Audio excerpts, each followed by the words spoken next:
आज हमारे साथ है रूपा कुमारी और हमारा प्यारा सा फ्रेंड्स शिवांश।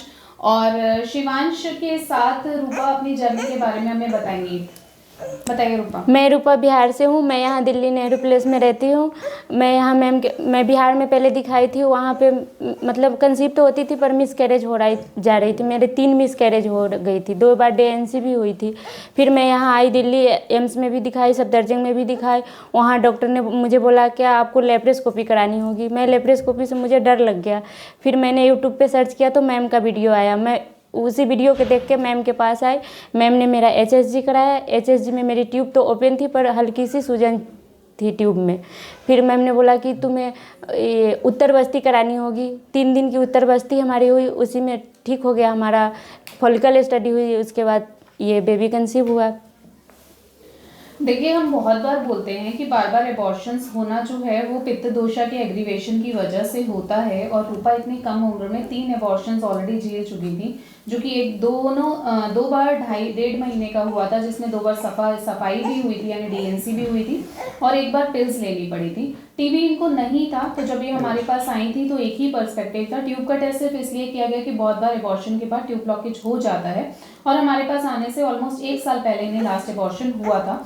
तो हम नहीं चाहते थे कि ट्यूब का ट्रीटमेंट छोड़ के अगर ट्यूब में कोई दिक्कत है और हम ट्रीटमेंट करें तो वो नुकसान देगा। दूसरा, जो बार बार एबॉर्शंस होने के पर्सपेक्टिव है, एक फैक्टर उसमें पित्त दोषा था और दूसरा उसमें PCOD था, क्योंकि AMH 9.59 था, विच वॉज क्वाइट हाई। इसका मतलब कि एग की क्वालिटी कमजोर होती है और जितनी बार भी ये कंसीव करती हैं बच्चा थोड़ा कमजोर बनता था और उसकी वजह से प्रेगनेंसी होने में दिक्कत होती थी। तो हमने इन दोनों ही पर्सपेक्टिव पे काम किया। एक पंचकर्म विरेचन किया उत्तर बस्ती 3 दिन की, ताकि यूट्रस के अंदर जो हीट फैक्टर रहती है उसको रिकवर कर सकें और बच्चे को एक बहुत अच्छा एनवायरनमेंट मिले और अब की बार जब बच्चा कंसीव हो तो कोई दिक्कत ना हो। दोनों पे काम करने के बाद रूपा ने कंसीव किया और पूरे 9 महीने आयुर्वेदिक ट्रीटमेंट ही लिया गया और उसी की बदौलत आज शिवांश हमारे साथ हैं। प्रेगनेंसी में ना कोई कॉम्प्लिकेशंस हुई, ना कभी कोई स्पॉटिंग हुई, ना कोई दिक्कत हुई और बहुत हेल्दी बच्चा जो कि नॉर्मल डिलीवरी से हुआ है। और नॉर्मल डिलीवरी से हमें शिवांश जो है वो हमारे पास आया है, हम इस दुनिया में हमें मिला है।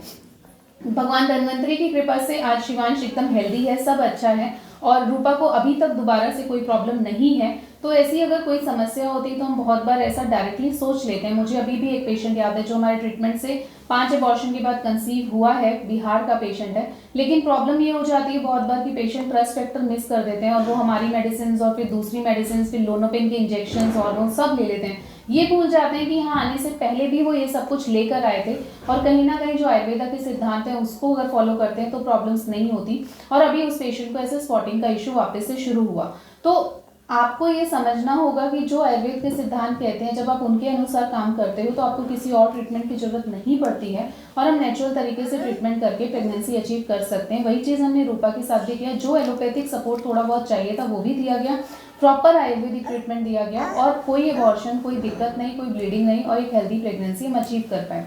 तो अगर स्पॉन्टेनियस एबॉर्शंस की ऐसी कोई भी समस्या है, बार बार एबॉर्शंस होते हैं, तो लेप्रोस्कोपी से हल नहीं मिलने वाला है, IVF से भी हल नहीं मिलने वाला है। आपको अपना यूट्रस यानी कि जिस जमीन में बीज उगता है, यानी कि जो गर्भाशय है जहाँ पे बच्चे को डेवलप करना है, अगर आप उसको अच्छा कर लेते हैं तो वापस से कोई दिक्कत नहीं होती। और यही काम आयुर्वेद बहुत अच्छे से करता है, उत्तर बस्ती बहुत अच्छे से करती है, मेडिसिन बहुत अच्छे से करती है, पंचकर्म बहुत अच्छे से करता है और उसके रिजल्ट में हमें ये बेहतरीन रिजल्ट मिलते हैं।